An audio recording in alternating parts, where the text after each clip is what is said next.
بسم اللہ الرحمن الرحیم۔ کل مرتد کے حوالے سے کچھ گفتگو ہوئی تھی۔ وَمَن يَرْتَدِدْ مِنْكُمْ عَنْ دِينِهِ، اور جو شخص تم میں سے اپنے دین سے پھر جائے، فَيَمُتْ وَهُوَ كَافِرٌ، پھر وہ اسی کفر کی حالت میں مر جائے، فَأُولَئِكَ حَبِطَتْ أَعْمَالُهُمْ فِي الدُّنْيَا وَالْآخِرَةِ، تو یہ وہ لوگ ہیں جن کے اعمال دنیا اور آخرت میں غارت ہو گئے۔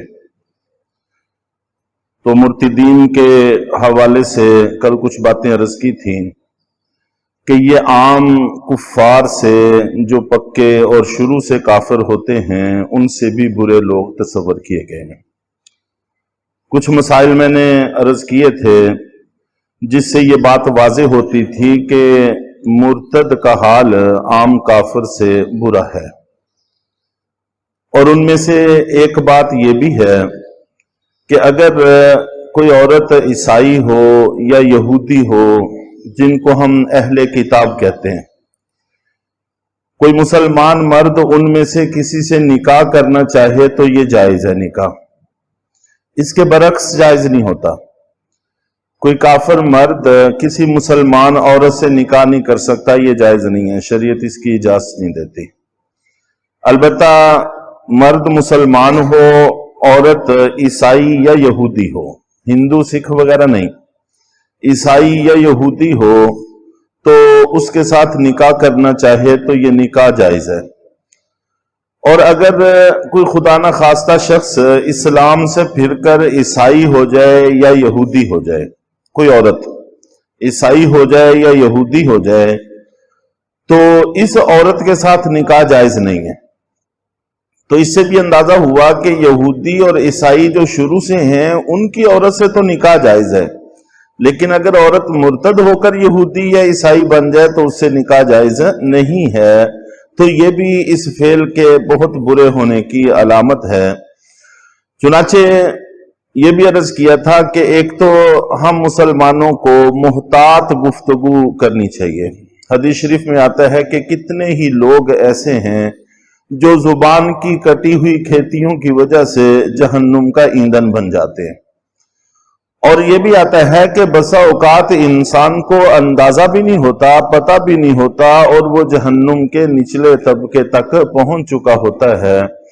اور یہ اسی صورت میں ہوتا ہے کہ لاؤبالی پن میں، غفلت میں ہم بسا اوقات زبان سے ایسا جملہ کہہ بیٹھتے ہیں جو ایمان کے تقاضوں کے خلاف ہوتا ہے۔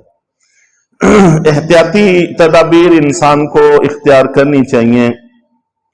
ایک تو صریح طور پر کسی بھی شریعت کی بات کا انکار، یہ بھی انسان کو کفر کی طرف لے جاتا ہے، اور کسی بھی شریعت کی چیز کی تحقیر خدا نخواستہ، یہ بھی انسان کو کفر کی طرف لے جاتی ہے۔ اور اس کے ساتھ ساتھ احتیاطی طور پر صبح و شام کلمے کا ورد، جیسے ہمیں جماعت والے حضرات بھی بتاتے ہیں کہ ایک تسبیح صبح اور ایک تسبیح شام پہلے کلمے کی ہمیں کرنی چاہیے۔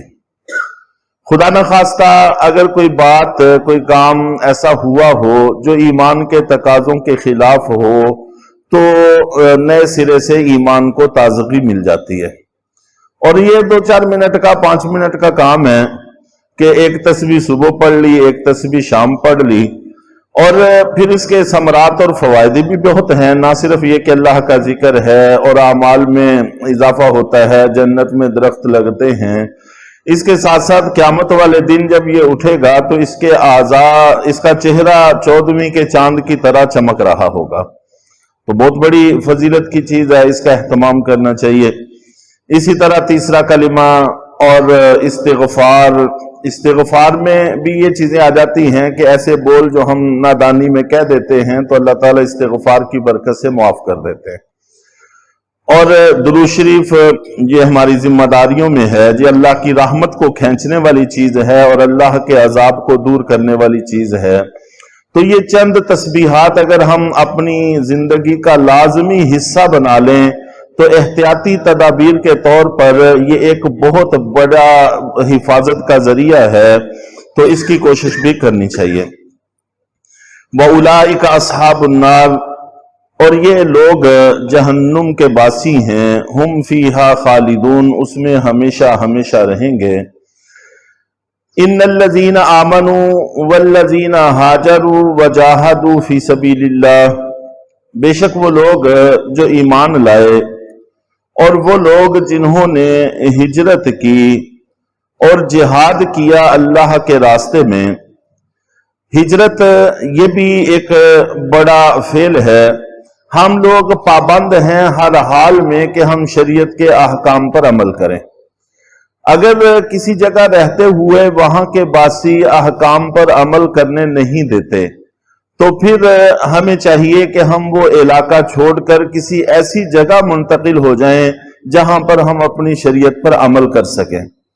چنانچہ نبی پاک صلی اللہ علیہ وسلم نے بھی مکہ مکرمہ سے نکلتے وقت یہی بات ارشاد فرمائی تھی کہ اگر کعبہ کو خطاب کرتے ہوئے کہ اگر یہاں کے باسی آپ کے ہمسائے اور آپ کے پاس رہنے والے لوگ مجھے یہاں سے نہ نکالتے تو میں کبھی بھی یہاں سے نہ نکلتا۔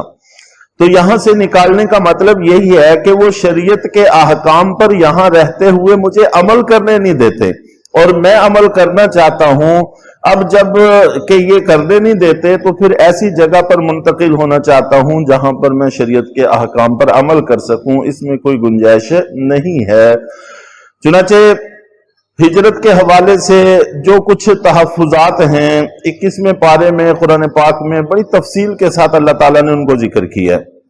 میری زمین وسیع ہے، باقی رہا مسئلہ رزق کا جو سب سے بڑا مسئلہ ہوتا ہے رزق کا، تو اس میں یہ بتایا گیا ہے کہ کتنے ہی جاندار ایسے ہیں جو اپنا رزق اپنے ساتھ اٹھائے نہیں پھرتے، لیکن پھر بھی اللہ ان کو پال رہے ہیں، ان کو دے رہے ہیں، نہ ان کی مل ان کے ساتھ، نہ فیکٹری کسی کے ساتھ، نہ کوئی اور اس کی چیز ان کے ساتھ۔ صبح اٹھتے ہیں اللہ توکل، کھاتے ہیں پیتے ہیں، شام کو بھرے پیٹ واپس آتے ہیں۔